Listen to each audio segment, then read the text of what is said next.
It's been 60 years since Nigeria's first military coup and the subsequent ones that left far-reaching consequences on the country's politics and social stability.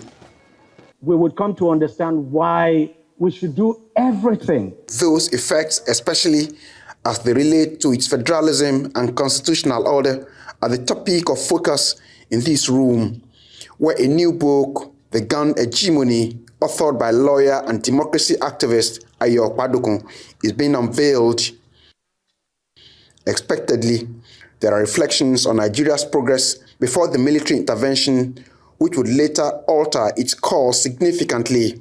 Many of us who are over 60 know that there was life in this country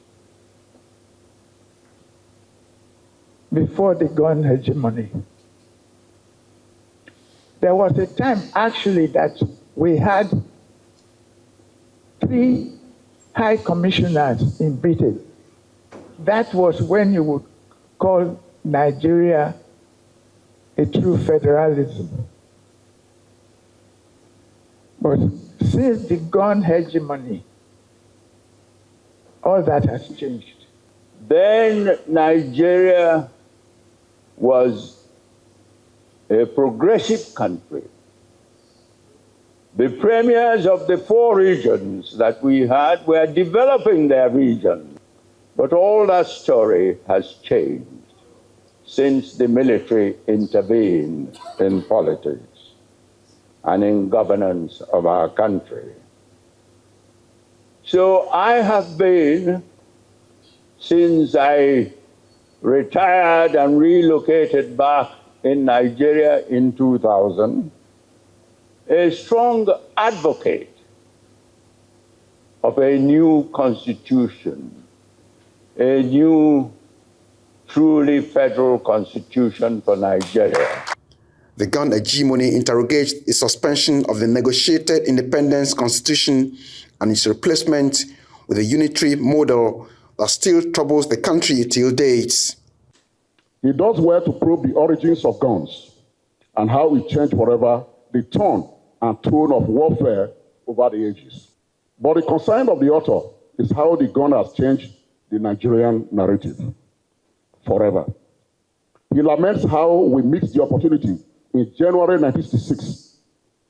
In doing so, he has excavated some facts that were known to a few, and even those who knew did not insist on the veracity of their witnesses. It is pertinent to note that Chief Okpadokun's submissions in this book are not merely theoretical. They are grounded in Chief Okpadokun's practical knowledge, experience, and understanding of Nigeria's political history, especially the many attempts through the years to wrest power from the soldiers and restore civil rule in the country. The author metaphorically argues that Nigeria is a creation of the gun, with its growth arrested by the colonialist established Nigerian army originally set up for the subjugation and domination of citizens, and that after independence, that institution only tolerated the country's civil leadership for a few years before its men struck in January 1966. Where would Nigeria have been today without the January 15, 1966 military coup? See? What are the impacts of the military dictatorship on the country's socio-economic, political, social services, infrastructure, and public institutions, like the police and the Nigerian army itself? Why has Nigeria lost a cherished national ethos, value system, standards, rules of engagement? And why has Nigeria remained an underdeveloped country, while a number of those countries with which we were relatively at par at our political independence in 1960 have become developed countries?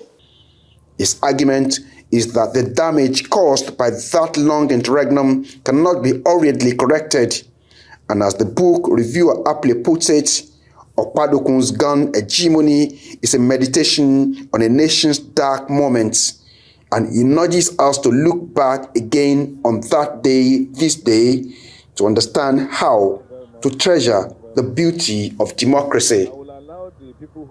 Tokunbo Oyetunji, Arise News, Lagos.